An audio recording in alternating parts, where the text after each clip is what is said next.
Boa noite, gente. Tudo bom com vocês? Vou colocar aqui rapidinho. Fechou, vamos lá. Gente, a gente chegou então ao nosso último dia, né, da nossa série, nosso último encontro sobre pilares. E é uma série edificante, né, para nós, porque fala muita coisa para que nós venhamos aprender a conhecer a Deus, para que a gente tenha uma fé mais sadia, para que a gente ame mais a Jesus. E no primeiro encontro nós falamos sobre a Bíblia, né? Depois a gente falou sobre fé, a gente falou sobre oração, e hoje nós vamos falar sobre santificação. Alguém sabe o que é santificação? Ou santidade? Ninguém sabe? Então a gente vai começar a definir algumas coisas, tá? A pergunta é essa, então. O que é santidade? Santidade, para muitas pessoas, está ligada a uma pessoa que é perfeita, uma pessoa especial, né? Uma pessoa que fez atos incríveis. Então, essas pessoas são chamadas de santos. Por exemplo, na Igreja Católica, a gente vê lá que o Papa é chamado de a sua santidade. Só que santidade não é isso. Santidade não é uma pessoa. Outra coisa que santidade não é se isolar do mundo. A gente tem aquela ideia, né, que, nossa, a pessoa que é santa, ela precisa ficar sozinha. Não é você ir para um monastério, para um alto monte, ficar sozinho, não é se isolar do mundo. Não é ser um padre, um pastor, uma freira, um monge. Não tem nada a ver com isso. Santidade também não é isso. Santidade não é se isolar do mundo. Outra coisa que santidade não é usar essas roupas especiais. Eu não sei se vocês já viram nessas religiões que elas têm uma vestimenta que vai do alto da cabeça até a ponta dos pés. Sabe, bem estranho, né? Não, santidade não tem a ver com roupa. Santidade não tem a ver com aquilo que você usa. Outra coisa que santidade não é seguir regras pesadas, nem cumprir penitências. Isso não é santidade. Não é também mutilação. Você já viu essas religiões aí orientais que as pessoas têm que ficar se mutilando, né, se machucando, porque para elas aquilo lá é um símbolo de adoração. É algo que nós estamos adorando aquele Deus. E isso é uma forma de rendermos graças, adoração a Ele. Não, mas santidade não é isso. Santidade não é se mutilar, santidade não é pagar penitência, santidade não é uma regra pesada, santidade não se compra, a santidade não é uma liturgia de culto. E outra coisa que não é santidade, ou que não existe, é uma escala ou uma escada de santidade, tipo uma pirâmide. A Isabel, ela é mais santa que o Henrique. Não existe isso. Sabe, diante de Deus, todo mundo é igual. Agora, o que é santidade? Primeiro, santidade é um atributo de Deus. E o que é um atributo de Deus? É uma qualidade de uma pessoa. Eu não vou chegar na Isabel e falar assim, Isabel, você é bonita. Porque não é, eu estou mentindo. Né? Estou brincando. Mas se eu chegar na Isabel e falar assim, Isabel, você é uma pessoa muito bonita. Isso é uma qualidade dela. Isso é algo que caracteriza a Isabel. Eu falo assim, nossa, Isabel, você fala demais. Essa é uma qualidade que eu estou dando para a Isabel. A santidade é uma qualidade de Deus. É um atributo que somente Deus tem, porque a Bíblia vai dizer que Deus ele é puro de olhos. Deus ele não tem contato com o mal. Deus ele não concorda com o mal. Deus ele é avesso ao mal. E a Bíblia também vai dizer que nós fomos criados imagem e semelhança de Deus. Então, se nós fomos imagem e semelhança de Deus, nós devemos ser santos. Nós também devemos refletir santidade. E essa é uma das nossas tarefas. Nós devemos refletir a santidade de Deus. E como que nós refletimos a santidade de Deus? Através da nossa vida. Então, é um estilo de vida. Além de ser um atributo de Deus, algo que está em nós e que nós devemos refletir, esse é o estilo de vida que nós devemos viver. Tá? Então, vamos lá. Entendendo a santificação ou a santidade. Eu vou tentar ilustrar aqui para você. Essa aqui é a nossa linha do tempo. Depois de Gênesis 3, quando a gente pecou, a gente agora tem um tempo limitado. E a Bíblia vai dizer que nós agora, por conta do pecado, estamos mortos. Mortos o quê? Mortos fisicamente, porque a gente vai morrer. Mortos espiritualmente e mortos para a eternidade. Então, no sentido de mortos aqui, nós somos como zumbis. Sabe, é um ser que está andando sobre a terra, mas sem vida nenhuma, sem esperança. É um ser que está perdido em pecado, é um ser que deseja o pecado, que está entregue ao pecado e ao mundo. É um ser que não deseja a Deus, que ignora Deus. A Bíblia vai dizer que essa pessoa que não crê em Jesus, ela é chamada de filho de Satanás, merecedor da ira. E nós, por termos essa natureza, somos inclinados sempre a correr de Deus. É por isso que em Gênesis 3, Adão, quando viu os passos de Deus chegando até ele, Adão quis se esconder, porque ele sentiu culpa, vergonha. E é esse o nosso ato diante de Deus. Sempre que Deus se aproxima da gente, a gente quer correr, a gente quer fugir. Só que Deus, na sua história, no seu controle soberano, ele já tinha um plano. A gente não ia permanecer nessa condição. E aí então ele envia Jesus para nos salvar. E aí depois que Jesus vem, nos salva, agora nós temos uma nova realidade, uma nova forma de viver, nós devemos viver então de forma que agrade a Deus. E esse processo de viver conforme agrada a Deus é a nossa vida de santificação. E aí quando vai acabar essa vida de santificação, Arthur? Até a glorificação. Então nós fomos salvos, estamos agora num período de tempo até a glorificação. Então nós buscamos e corremos, olha o bonequinho correndo, até a glorificação. Todo mundo viu? Não viu? Vou colocar de novo, hein, porque eu gostei disso. Olha lá, ele vai correr, hein? Correu, ó. É isso, né? Tecnologia. Mas essa é a ideia. Nós então, depois de crermos em Cristo, nós vivemos para agradar a Deus até o dia da glorificação. E quando que é esse dia? É quando Jesus voltar. É quando a gente vai estar agora no novo céu, uma nova terra. A gente vai estar junto com Deus, junto com os anjos. E como vai ser isso, Arthur? Eu sei que a Bíblia diz que vai ser algo maravilhoso. Porque ela diz que lá não vai haver choro, não vai haver dor, só vai haver alegria, prazer, graça diante de Deus. Então, eu estou louco para ir para lá. Eu espero que você também esteja. Né? Porque é um lugar perfeito. Então, a gente viaja por aí, né, e vê vários lugares bonitos, mas esses lugares não se comparam ao céu. Não se comparam a esse lugar onde Deus está. Vamos lá, entendendo santificação. Mais um outro gráfico. A nossa vida, ela está resumida em passado, presente e futuro, certo? Tempo. Então, no passado, nós fomos salvos. Jesus nos salvou. Agora, no presente, a gente tem esse período de santificação até a glorificação. Então, olhando para esse gráfico aqui, essa é a nossa vida. Esse é o período de vida que nós estamos agora. Então, a gente sempre tem aqueles altos e baixos, né? Por quê? Por conta da nossa condição pecaminosa. Então, a gente sempre vai, acerta, aí daqui a pouco a gente peca. A gente volta a acertar, aí peca de novo. Volta a acertar, peca de novo. Mas volta a acertar.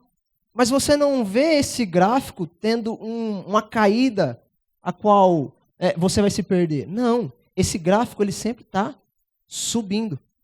Subindo por quê? Porque nós entendemos que a essência da santificação é a busca por Jesus. É a busca por Deus. E assim alcançamos a glorificação. Então, uma frase que o Washington disse, esses dias conversando com ele, que eu achei sensacional, para explicar isso. Ele fala assim, que nós agora temos um passado resolvido, um futuro garantido, mas o nosso passado resolvido e o nosso futuro garantido exige um presente transformado. Exige um presente transformado. E para a gente viver esse tempo de transformação na nossa vida, eu quero falar 3 verdades sobre a santidade. 3 verdades, rapidinhas. A primeira delas é que santidade é a vontade de Deus. Você está com a sua Bíblia aí? Abre aí, 1 Tessalonicenses, capítulo 4, versículo 3. 1 Tessalonicenses, quem decorou a Bíblia vai saber que é no Novo Testamento, né, e ganhou churrasco. Né, pessoalzinho aí. Vamos lá. 1 Tessalonicenses, capítulo 4, versículo 3.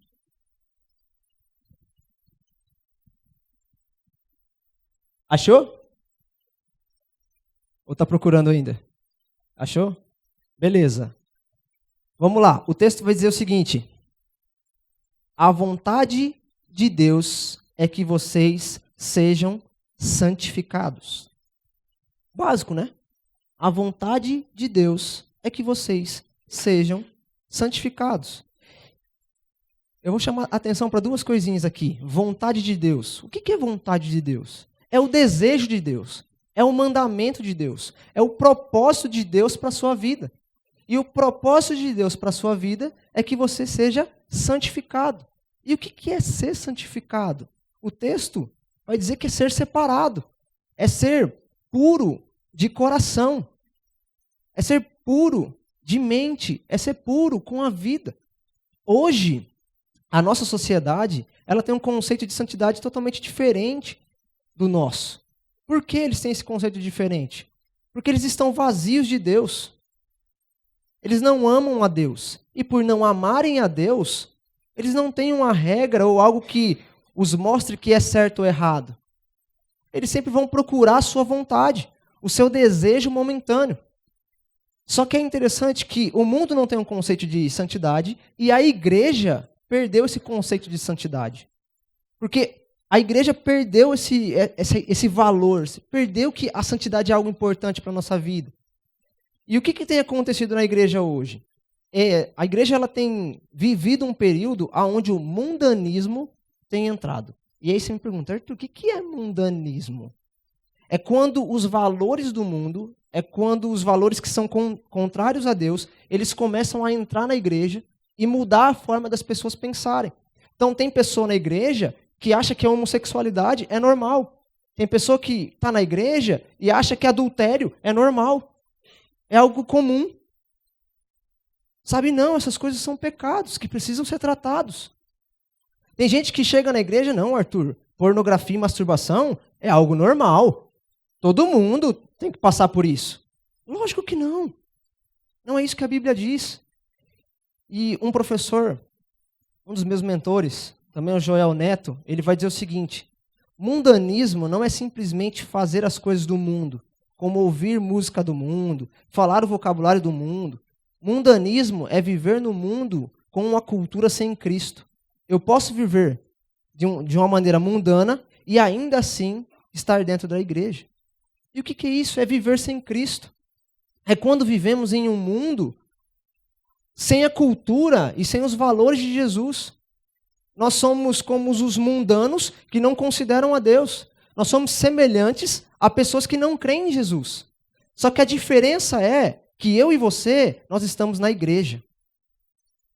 Nós estamos dentro da igreja. E isso é pior para nós. Isso é pior. Por quê?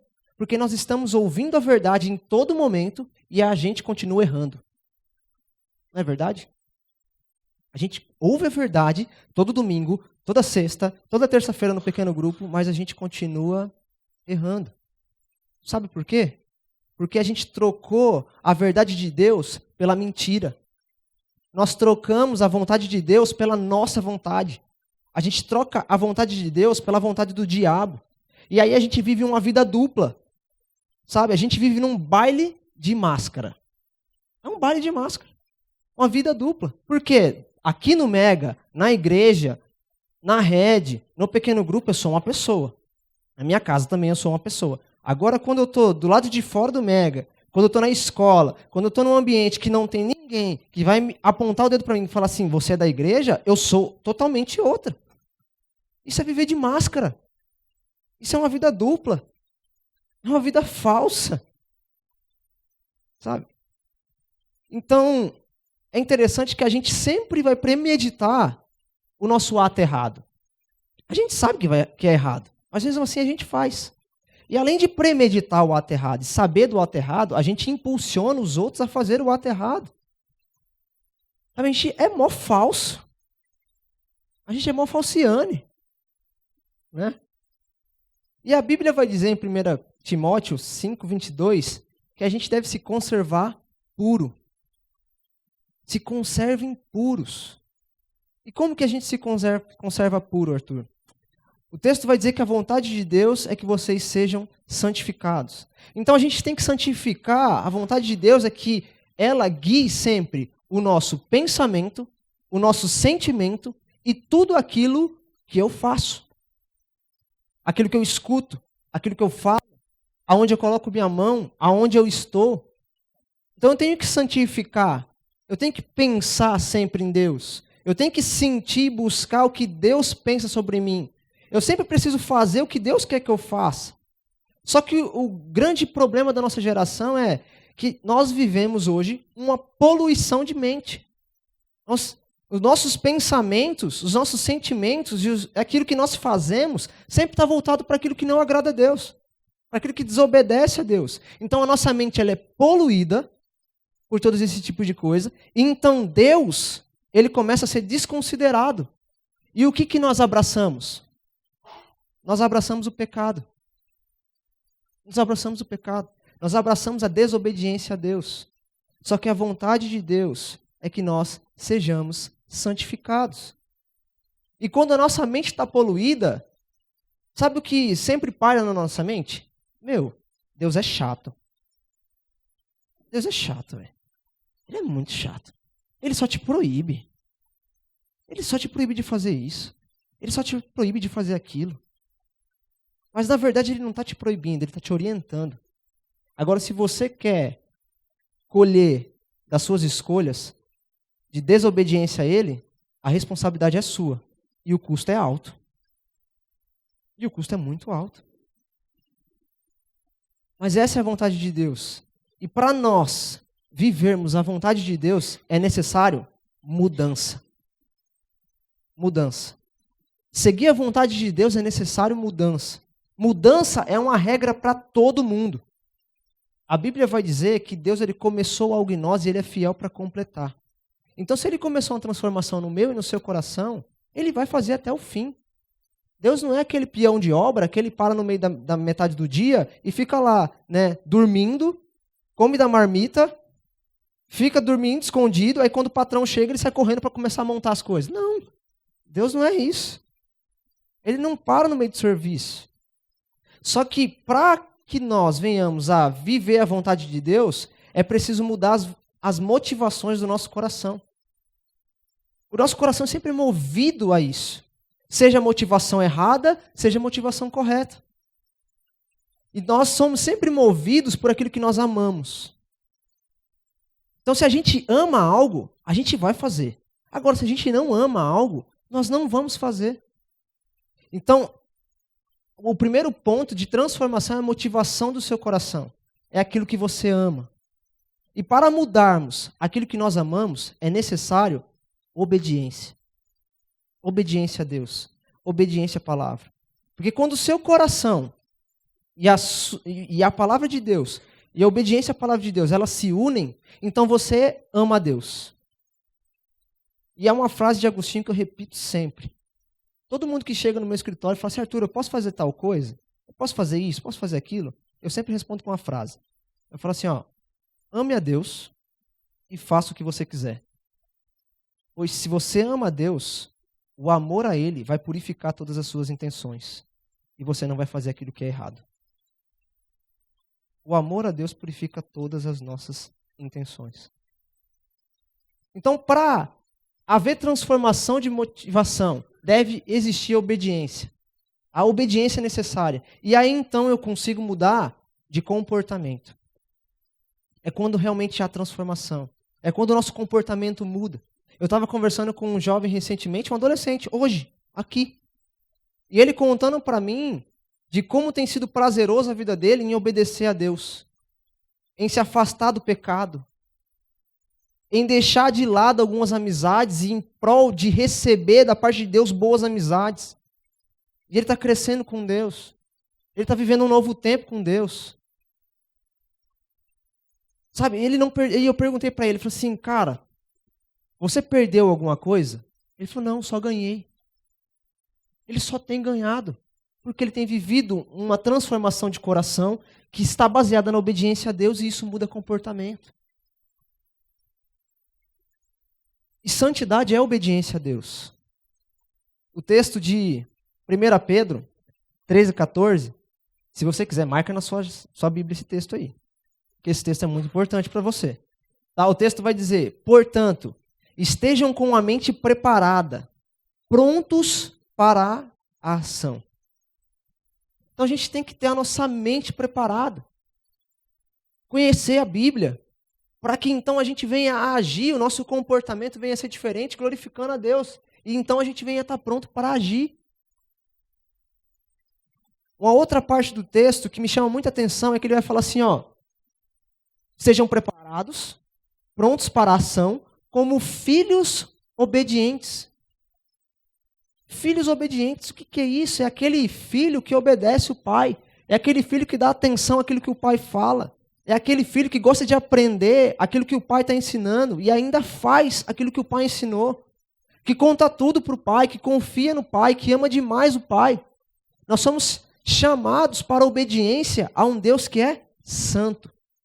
E se eu sou filho de Deus, essa característica de santidade deve estar latente no meu coração. Deve estar na minha mente toda hora.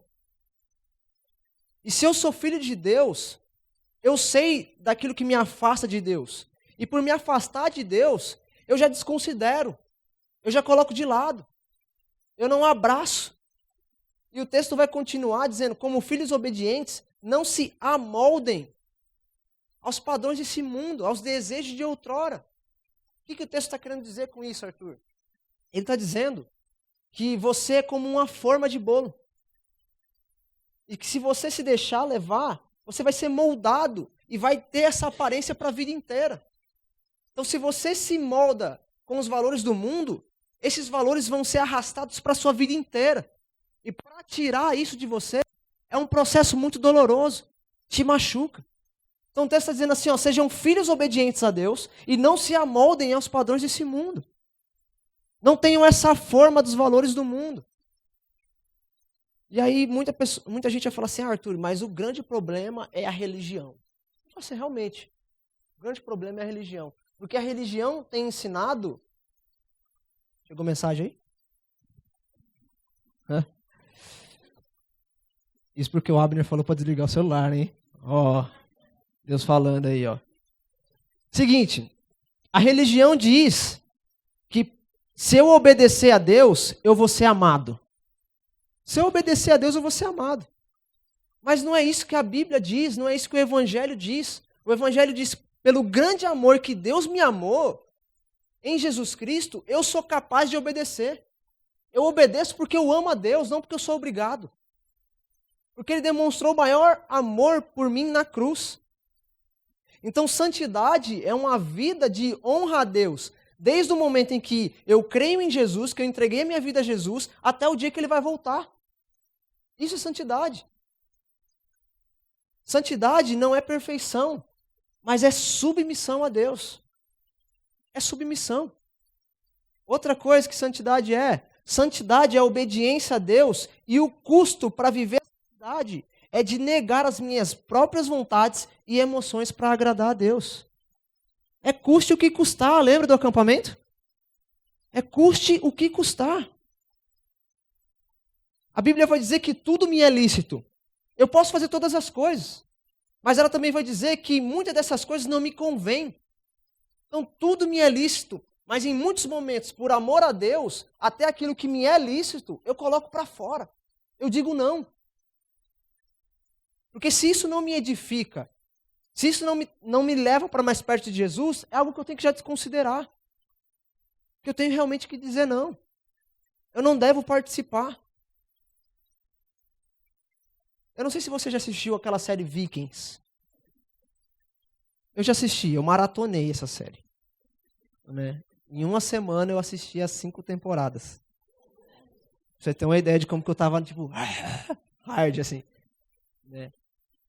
E eu aprendi muita coisa com essa série. Porque eu gosto de assistir as séries e ir anotando muita coisa, assim, de frase, de algo que me chama a atenção. É, bastante. E aí, quem assistiu vai saber desse personagem aqui. Ele é um bispo, um guerreiro. Eu não vou falar o nome dele, porque eu não sei falar o nome dele. Tá? Mas Se liga nessa história. Ele é um bispo, bem conceituado na igreja. Todo mundo respeitava ele. Ele era um baita de um guerreiro. Tomava a frente das guerras. Ele era o bichão. Ele era fera. O cara era zica. Só que chegou um momento que ele começou a se relacionar com uma pessoa. A Largueta. Ele começou a se relacionar com essa pessoa. E aí, nisso, ele começou a ter muito envolvimento emocional e físico com essa pessoa.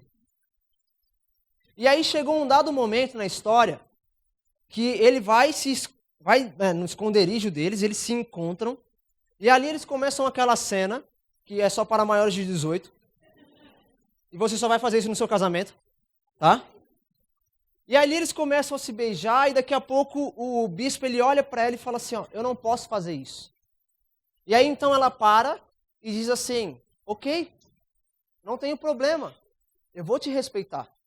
Só que o bispo ele responde dessa forma aqui, ó, não, porque o meu desejo momentâneo é maior do que o meu temor a Deus. O meu desejo momentâneo é maior do que o meu temor a Deus. Só que eu olhei para isso aí, essa situação, e eu fiz a mesma cara que vocês. Fiquei espantado. Só que depois eu comecei a refletir. Eu vi que em muitos momentos da minha vida, eu não sou diferente dele. Nós não somos diferentes dele. A gente paga de bom cristão. A gente paga de bom crente. Mas no fundo, nós somos pecadores e estamos vivendo um baile de máscara. Um baita baile de máscara. Sabe por quê? Na sua vida, há os momentos de tristeza. E aí a gente se afunda na sofrência, né? Se afunda na sofrência. E aí é frustração porque aquilo que a gente queria não deu certo. Aí a ansiedade toma conta do nosso coração. Aí você acha que pode resolver tudo. Aí você sai fazendo, sai falando, sai pensando, arquitetando. E aí no fim de tudo, você acaba numa frustração de novo. E isso mostra que o quê? Você agiu segundo as suas vontades. Você não agiu procurando a orientação de Deus. Algo ruim aconteceu comigo, Arthur. É muito difícil o que está passando comigo. É difícil demais. Ai, você não entende, Arthur. Você não vai compreender. É muito difícil o que eu estou passando. As lutas da minha casa. Ai, Arthur, os problemas com a minha mãe e com meu pai não tem fim. A briga com a minha irmã e com meu irmão não tem fim. Eu tive que fugir da minha irmã, que ela veio com uma faca pra cima de mim. Tem fim, sim. Sabe? Né? Vocês gostam dessa história, né? Vocês gostam, né? O bicho era peixeira mesmo. Mas a gente se afunda nisso. No agora, a gente acha que não vai ter solução. Mas a gente sempre está fitado no agora. E a gente não olha para Deus. E é o que Davi vai falar. Eu elevo os meus olhos para o monte, porque é de lá. É de Deus que vem o meu socorro, é Ele que tem o poder para transformar toda a minha situação. A outra coisa que acontece, que a gente desconsidera Deus, é quando a gente quer fazer uma coisa escondido. A gente quer fazer muita coisa escondida. A gente quer ocultar dos nossos pais. E a gente fala assim, não pai, eu vou para tal lugar, vou fazer isso. Mas lá naquele lugar você faz totalmente diferente. Você bebe, você se joga, você fica com as pessoas. E aí você vai lá no rodeio, aí você vai lá na Seven, aí você vai lá no Clube Indaiá, você vai lá no Clube 9. Sabe? Aí você se joga na colônia de férias, atrás de menino de menina. Aí você se joga na escola achando que você quer ser o bonzão, o pazão. Aí daqui a pouco tem o show do DJ Henrique de Ferraz, você vai estar lá pulando. Você vai estar lá, né? Tá todo mundo comentando porque já estavam pensando em ir, né? Fala a Deus mesmo. Ele tá falando aqui. Sabe? Outra coisa que acontece, se eu pegar o seu WhatsApp agora, qual que vai ser a sua reação? Sabe por quê? Deixa eu dizer algo para vocês que acontece. Porque o WhatsApp de vocês possivelmente está cheio de palavrão. Porque o WhatsApp de vocês possivelmente está cheio de piadinha de duplo sentido. Porque o WhatsApp de vocês está cheio de pornografia. Porque o WhatsApp de vocês possivelmente está de conversinha com alguém, né, com outra pessoa marcando de se encontrar e de ficar escondido. Porque o WhatsApp de vocês possivelmente tenha nudes. Porque o WhatsApp de vocês esteja combinando até de se relacionar de forma física, de transar. Sabe? E aí a pergunta que eu faço é que se eu pegar o seu celular agora, você vai ficar tranquilo? Você vai ficar tranquilo? Porque, possivelmente, sabe o que muitas pessoas fazem? Quando o pai e a mãe dizem assim, ó, me dá seu celular, assim, mãe, deixa eu ir no banheiro rapidinho, que eu vou lá apagar tudo e depois entrega para ele. Ou fica enrolando durante a semana para entregar e limpar tudo e depois entregar para o pai e para a mãe. E aí o pai e a mãe vão achar que, meu Deus, meu filho é um santo. Não tem nada no celular dele. Minha filha é uma santa, não tem nada no celular dela. Sabe de nada, inocente. Sabe de nada, inocente. Né? Outra coisa que acontece é que vocês, em muitos momentos, se envolvem em relacionamento que Deus reprova. Vocês envolvem em relacionamento de julgo desigual. Aí tem aquela imagem de boa moça, de bom moço, mas o WhatsApp está cheio de palavrão, é um incitando o outro a ficar com um menino, ou o outro, ou a outra está sendo iludida por uma conversinha, e aí um se torna cúmplice do pecado, então fica incitando o outro e oculta o pecado do outro. Na verdade não confronta, incentiva. E aí então vive cheio de mentira, mentira para os pais, mentiras para os líderes, mentiras para os próprios amigos. Outra coisa que acontece muito é uma busca por aprovação nas redes sociais, é o desejo por ser desejado, o desespero por receber elogio, por ser observada. Por ser observado. Aí a sua playlist musical está mais poluída de música não cristã e que vai incitar a sua mente a fazer aquilo que é errado do que algo que te edifica, de que vai mudar a sua vida, de que vai te levar para mais perto de Deus. E aí então você se deixa se levar por seus amigos, você é aquele cabeça fraca, você é aquele que ouve conselhos errados, e aí se joga, e aí depois se arrepende e chora. Outra coisa que acontece, vou sair, vou para esse tipo de balada, vou beber porque eu acho que é um momento mágico na minha vida, é um momento de libertação. É um momento de libertação. Deixa eu dizer para vocês, hoje já temos um estudo que comprova que um alcoólatra começa a sua vida a partir dos 13 anos. Você tem potencial para ser um alcoólatra, sabia? Vai achando nessa de que um pouquinho aqui não vai dar nada. Um pouquinho ali não vai dar nada. O diabo só precisa de uma brechinha, velho, para destruir a sua vida. Precisa de uma brecha. E a gente dá brecha todas as horas, de todos os momentos. Aí, outra coisa que acontece muito é as meninas acharem que, pelo muito pegar menino, ou pelo o número de menino que pediu para ficar comigo naquela semana, isso é algo bom. Isso não significa nada. Isso só mostra o quanto você ama ser mais desejado do que valorizada. E aí depois não venha reclamar que está sendo tratada como mercadoria. Porque você está se jogando. Você está se jogando. Então procure ser valorizada para então ser honrada. Procure ser valorizada para ser honrada. E meninos, eu sei da maldade que há no coração de vocês.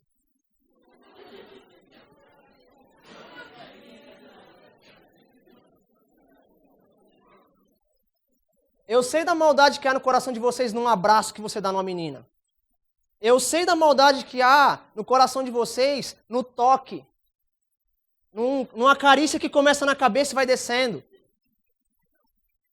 Eu sei na maldade que há no seu olhar, na forma como você olha para a menina que acabou de passar. E a mesma coisa que eu digo para você, se valoriza para ser honrado. Aí tem um monte de cara que vem no Mega, porque eu vou aqui, ó, só espiar as menininhas. Vou ver qual que é o alvo. Né? Vou ver qual que é o próximo alvo. Outra coisa que acontece muito é o orgulho. Ah, eu quero chamar atenção. E aí, por chamar atenção, eu vou contar um monte de mentira. Aí sai contando um monte de mentira para chamar atenção. Um monte de mentira. E aí se enrola na própria mentira. E aí, quando a verdade vem, a pessoa tem vergonha de assumir. A pessoa tem muita vergonha de assumir. Aí tem aquela coisa de autocomiseração. Ai, tenham dó de mim. Eu sou um ser que sofre muito. Ai, meu, para. Para. Você está pegando num cabo de enxada e indo pro meio do mato carpi? Não. Sabe, você está lá no meio da África, onde está passando fome? Você está aqui num contexto do Nordeste, do Agreste, onde falta água? Sabe? Você está em países perseguidos, onde esse encontro aqui que está acontecendo não poderia existir, e se entrasse um monte de polícia aqui, todo mundo poderia ser morto? Eu acho que a gente é muito ingrato com a vida que Deus tem nos dado. Sabe? Mas esse que é o grande problema da nossa geração. E nós nos entregamos mais para o mundo do que buscamos a Deus. Isso só mostra o quanto nós amamos o mundo. E aí, nós somos diferentes dele? Acho que não, né? E só citei algumas coisas. Eu poderia citar muitas outras. E aí as pessoas podem perguntar, ou me dizer, né? Arthur, não. Eu não sou esse tipo de cara que você está falando. Eu não sou. Então tá, você ama a Deus? Aí você vai dizer, sim, eu amo a Deus. Então eu quero que você olhe esses textos aqui. O primeiro texto vai dizer, João 14,15. Se você me ama, é Jesus falando, vocês obedecerão os meus mandamentos. Jesus de novo. Quem tem os meus mandamentos e lhes obedece, esse é o que me ama e será amado por meu Pai. Outra vez Jesus dizendo, respondeu Jesus, se alguém me ama, guardará a minha palavra.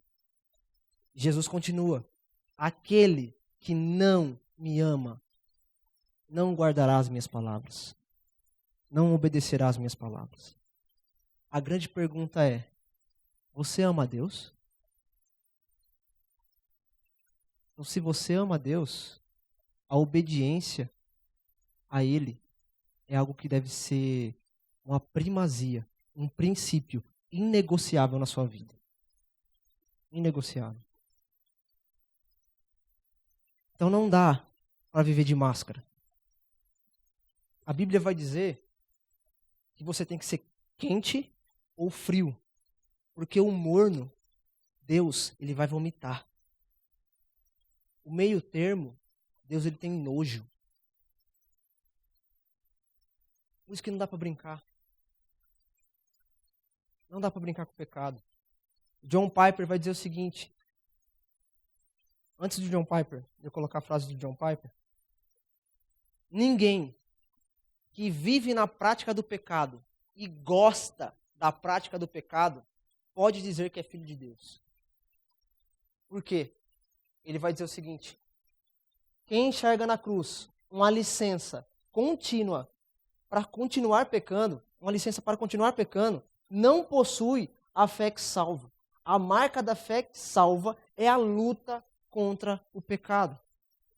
A gente não pode usar da graça como um passe livre para pecar. A gente não pode usar da graça como um pretexto para pecar.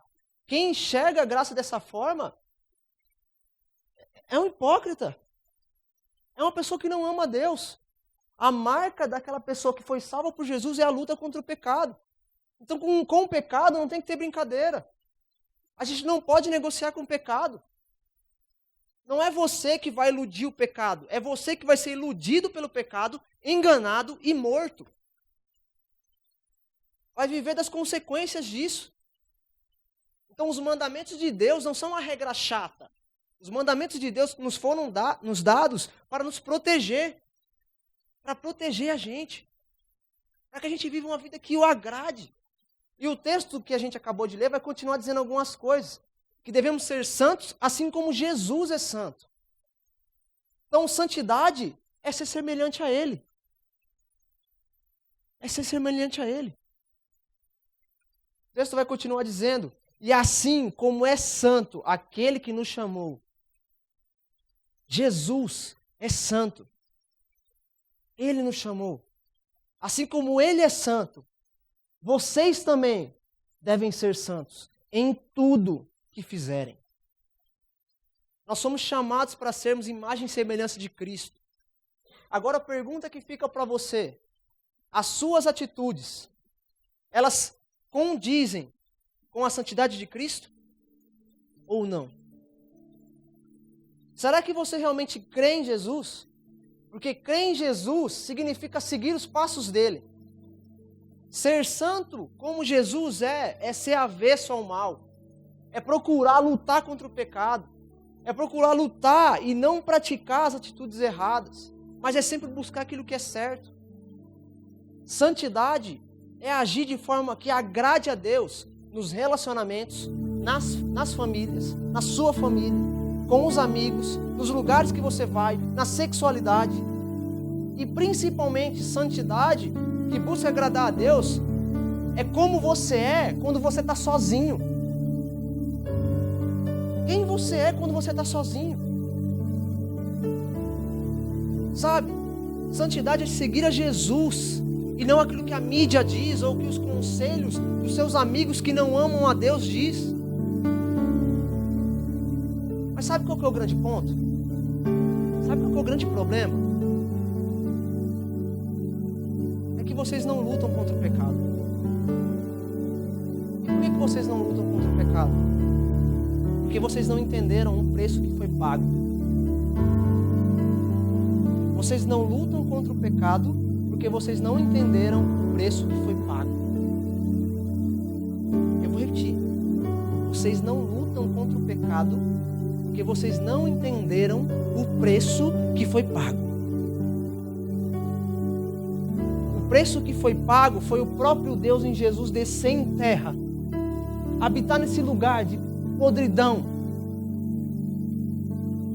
de ser humilhado pelo Pai, de ser rejeitado pelo Pai, de ser rejeitado pela multidão, de sofrer humilhação, de ser dilacerado por chibatadas, por carregar uma coroa de espinhos,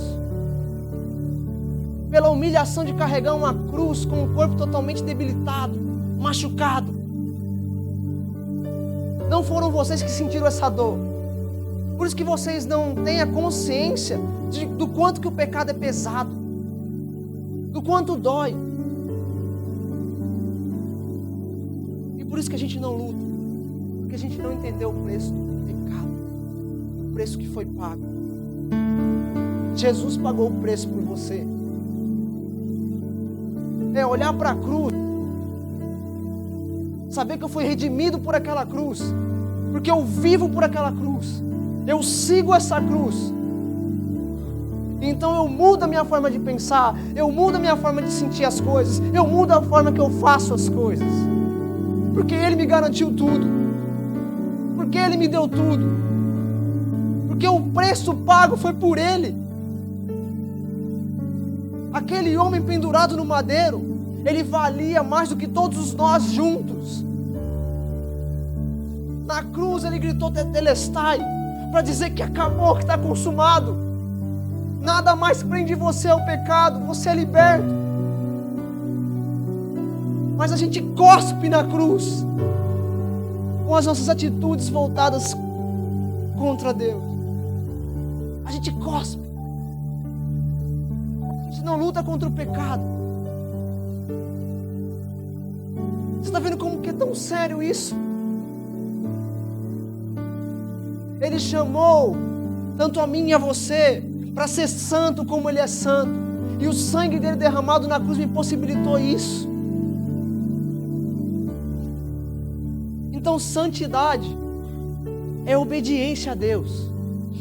Pois se eu obedeço a Deus, eu vou me tornar um exemplo.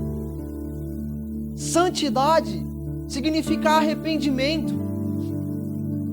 E esse arrependimento deve ser constante. Santidade não é a ausência de falhas, mas é presença constante de arrependimento. Santidade não é a ausência de falhas, mas é presença constante de arrependimento. E arrependimento não é derramamento de lágrima, é mudança de atitude. Não é só eu chorar, é eu mudar. E para eu mudar, é necessário arrependimento diário. É necessário que todos os dias eu me arrependa, eu reconheça o meu pecado. Eu fale para Deus, Deus me ajuda a mudar. Eu não quero ser mais o mesmo, eu quero ser uma pessoa que te glorifique. Eu quero ser uma pessoa que te honre. Eu quero ser uma pessoa que te ama acima de todas as coisas. Você pode recusar confessar o seu pecado. Recusar o seu pecado, recusar confessar o pecado, pode salvar a sua imagem, mas vai custar a sua alma. Recusar, confessar o pecado, o seu pecado, pode salvar a sua imagem hoje, mas também pode custar a sua alma. Por isso que é necessário uma batalha diária, porque é nos pequenos momentos da vida que as batalhas elas são vencidas ou perdidas. É naquele momento da escola que você sabe que é errado. É nesse momento que começa a batalha. Se você vai decidir fazer o certo ou o errado. É naquele momento que o cara mandou um WhatsApp para você, tentando te chavecar e te iludir. É nessa hora que começa uma batalha entre você decidir se vai ser o certo ou o errado. O que você vai seguir. É quando a menina mandou uma mensagem para você, te incitando a fazer algo que você não deve. É nesse momento que é a sua batalha. Se você vai escolher fazer o certo ou o errado. Vocês estão vivendo batalhas todos os dias. Tem uma música do Thales. Eu não sou muito fã do Thales. Mas ele diz um negócio seguinte na música. Que todo dia o pecado vem e nos chama. Todo dia vem as tentações e nos chama. Todo dia as propostas vêm e nos chamam. Esse é o campo da batalha. E a música continua. Vem tentação, vem provação, vem o pecado, mas eu escolho Deus. Eu escolho Deus. Eu escolho ser amigo de Deus. Eu escolho Cristo todo dia.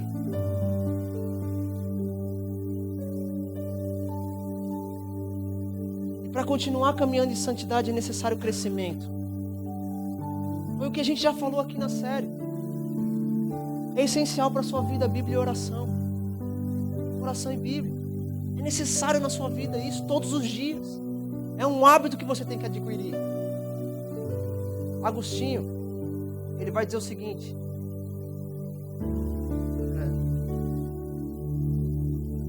Se quiser conhecer uma pessoa, não observe o que ela faz, mas observe aquilo que ela ama. Se você quer conhecer uma pessoa, não observe aquilo que ela faz, mas aquilo que ela ama.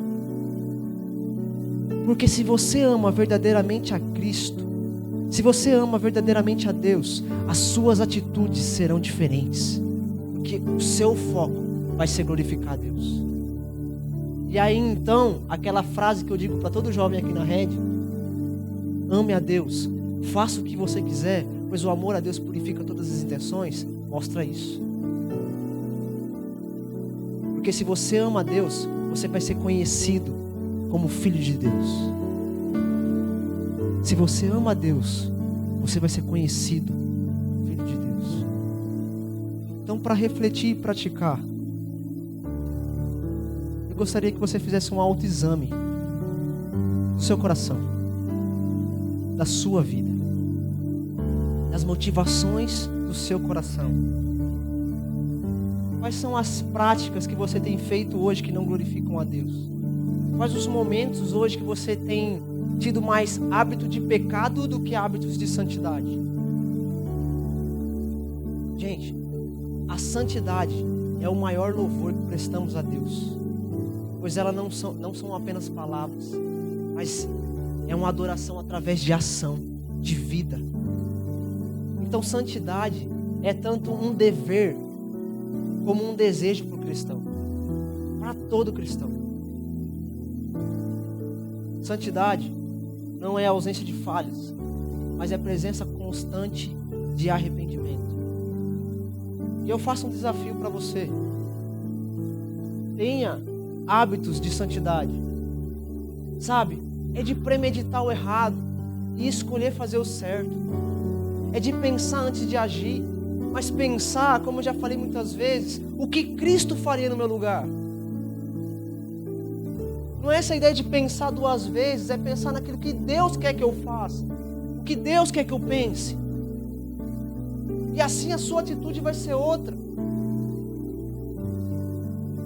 Você pode chegar aqui totalmente quebrado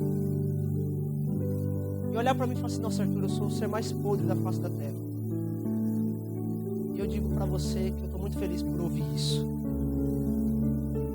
pois isso é começar a entender o quanto o seu coração ele é sujo, ele é mau, mas mesmo assim Deus te ama. Mesmo assim Deus te ama.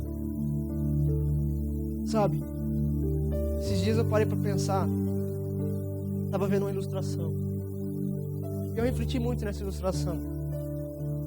Essa ilustração está baseada em cima de um olhar de um comprador. Dois compradores.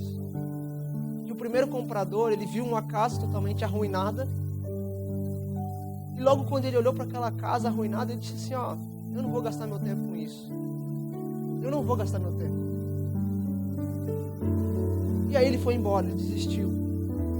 Mas aí veio o segundo comprador. E ele enxergou aquela casa arruinada, podre, suja, que ia dar muito trabalho. Mas ele olhou para aquela casa e falou assim: ó, não, eu tenho esperança. Essa casa pode ser restaurada. E eu vou trabalhar para isso. E qual que é a moral disso? É a forma como olhamos. Se a gente olha sem esperança, com certeza a gente vai desistir rápido. Com certeza. Mas se olharmos por meio das lentes do Evangelho, se nós olharmos por meio de Cristo, aquilo que está destruído, nós sabemos que pode ser restaurado.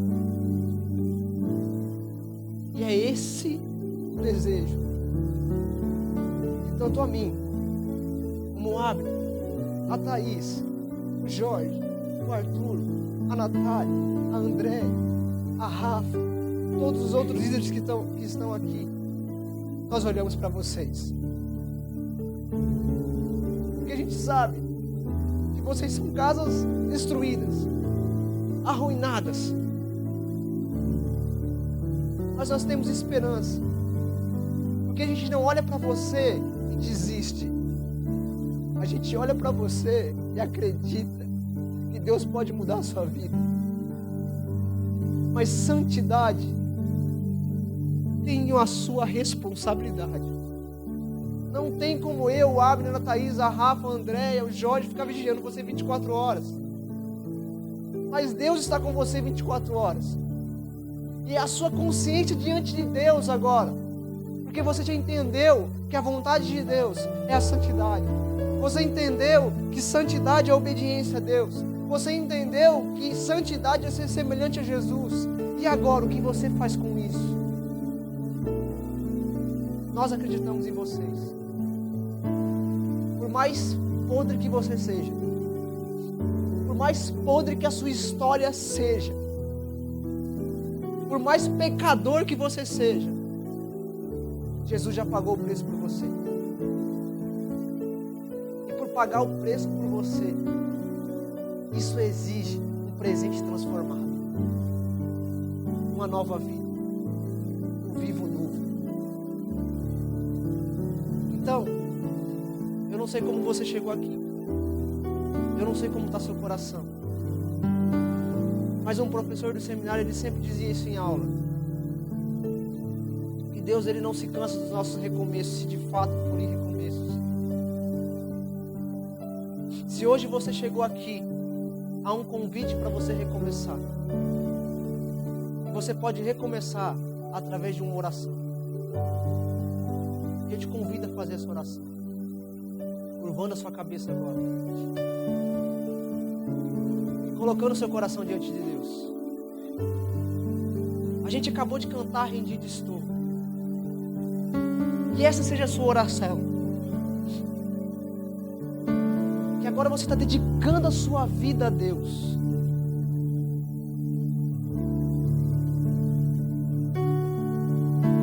Ele não vai olhar para o seu passado. Ele não vai te julgar pelo seu passado. Ele não vai te julgar pelo que você fez sexta-feira passada.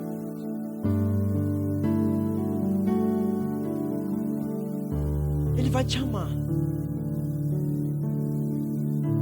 E Ele demonstrou esse grande amor na cruz.